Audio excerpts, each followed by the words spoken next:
खबर नरकटियागंज से है, जहां नगर परिषद कार्यालय के सभागार में मंगलवार को गहमा-गहमी के बीच सामान्य बोर्ड की बैठक सभापति की अध्यक्षता में संपन्न हुई। इस दौरान नगर को पर्व के समय बेहतर साफ सफाई, लाइटिंग, छठ घाट का निर्माण एवं ठंड में बेहतर व्यवस्था को लेकर रणनीति तैयार की गई। वहीं इस बैठक के दौरान पार्षदों ने जमकर बवाल काटते हुए नगर प्रशासन पर कई गंभीर आरोप लगाए। साथ ही सभापति पर मनमानी करने का आरोप लगाते हुए नगर परिषद नरकटियागंज का आज इन त्योहारों से पूर्व सामान्य बोर्ड की बैठक बुलाई गई थी। इस बैठक में बहुत विस्तार पूर्वक सभी चीज़ों पर चर्चा हुई। दीपावली से पूर्व काफ़ी जगहों पे जो लाइट का हम लोग का अधिष्ठापन कराना है, बेहतर तरीके से शहर को एकदम जगमग बना देना है, दीप से प्रज्वलित करना है एक तरह से। दूसरा तरफ हम लोग को महापर्व छठ के लिए जो जानते हैं कि नगर परिषद के लिए एक बहुत चैलेंजिंग टास्क होता है, और किस तरीके से हम लोग इस शहरवासियों को यहाँ पे एक सुख सुविधा के साथ जो भी मूलभूत सुविधाएं होती हैं और सुरक्षा के साथ वहाँ पे व्यवस्था किया जाए। चेंजिंग रूम हम लोग बनवाएंगे, वहाँ पे बैरिकेडिंग कराएंगे, और जो भी कमेटी को जो भी अति आवश्यक सहयोग चाहिए उसमें हम लोग बढ़ चढ़ के भाग लेंगे। दूसरी चीज़ आपने जैसा पूछा कि गामा गामी का, तो एक परिवार है और परिवार में हर लोगों का बैठक का यही उद्देश्य होता है कि सबके विचार हम जानें, और उसी विचार के आलोक में बहुत सारे प्रस्ताव लिए गए हैं। कुछ कामों पे आपत्ति थी जिसके जांच के संबंध में भी हम लोग कराएंगे, और दूसरा चीज़ है कि बहुत सारे कार्यों का आज बोर्ड के बैठक में सराहना भी की गई है। तो सभी को मुझे लगता है कि काफ़ी मिली जुली बहुत अच्छे तरीके से आज की बैठक हुई है, और जो भी हमारी सामान्य बोर्ड की बैठक के द्वारा जो अभी आज प्रस्ताव पास किए गए, इससे आगामी जो भी महीने आते हैं उसमें हम लोग बहुत बेहतर तरीके से इसको क्रियान्वित कराएंगे। और Apsara sari showroom fancy sari, salwar suit एवं शूटिंग शर्टिंग के लिए एक बार सेवा का मौका अवश्य दें। लोहापट्टी रोड, रक्सौल, एक दाम की दुकान। खास करके जो ठंड का मौसम आ रहा है उस पर भी बड़ी विस्तृत रूप से चर्चा हुई है। तो मुझे लगता है कि ये जो सामान्य बोर्ड का बैठक है, ये काफ़ी एक उज्जवल भविष्य और इस शहर के विकास के लिए फलदायी होगा, और मेरी यही शुभकामनाएं हैं कि हम लोग भी बढ़ चढ़ के इसमें भाग लें।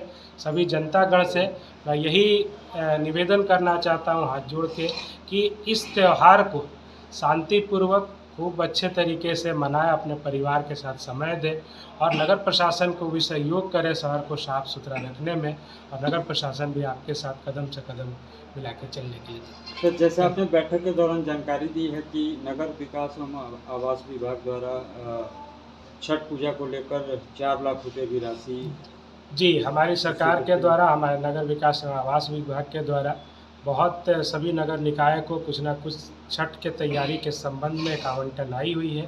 नगर परिषद नरकटियागंज को भी 4 लाख का स्पेशल आवंटन छठ पर्व के लिए आया हुआ है, और हमारे जो प्रधान सचिव महोदय हैं वो काफ़ी विस्तृत रूप से हर शुक्रवार इसकी समीक्षा करते हैं सभी योजनाओं का, और छठ के स्पेशल रूप में तैयारी करने के लिए हम लोग को भी निर्देश मिला हुआ है। तो हम लोग भी चाहते हैं कि इस बार छठ यहाँ पे खूब बेहतर तरीके से बने, और हम लोग की तरफ से जो भी बेहतर व्यवस्थाएं हो सकती है हम लोग करेंगे।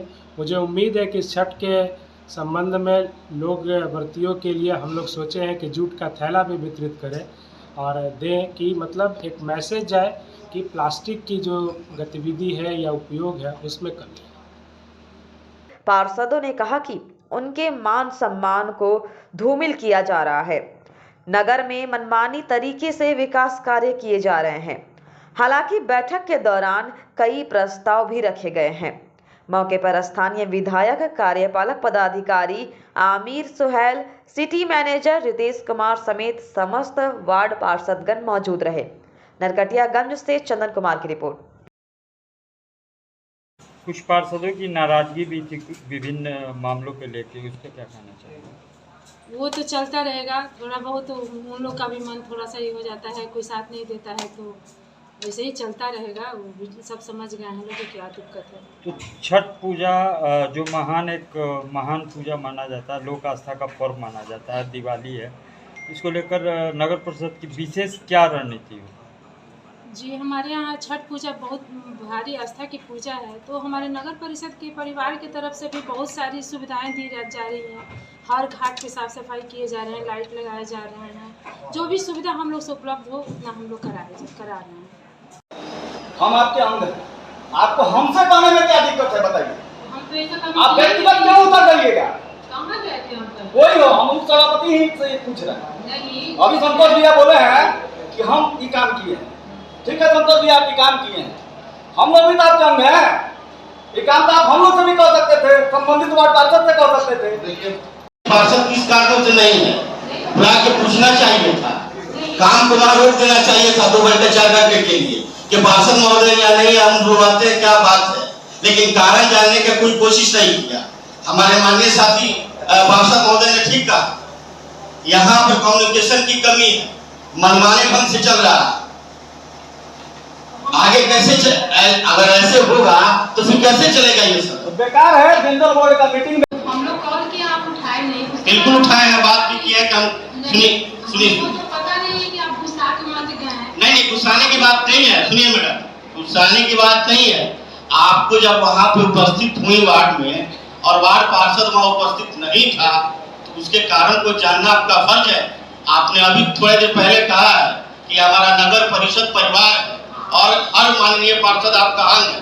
कहाँ अंग रहा, हमको कहाँ खोजा गया? तो हमको क्या होता, हम लोग कहीं अकेले गए होंगे। तो ये जानकारी कौन रखेगा? पूरा शहर। सर एक मिनट, आप सर जवाब न दीजिए, हमारा सवाल मैडम से है और मैडम जवाब दें।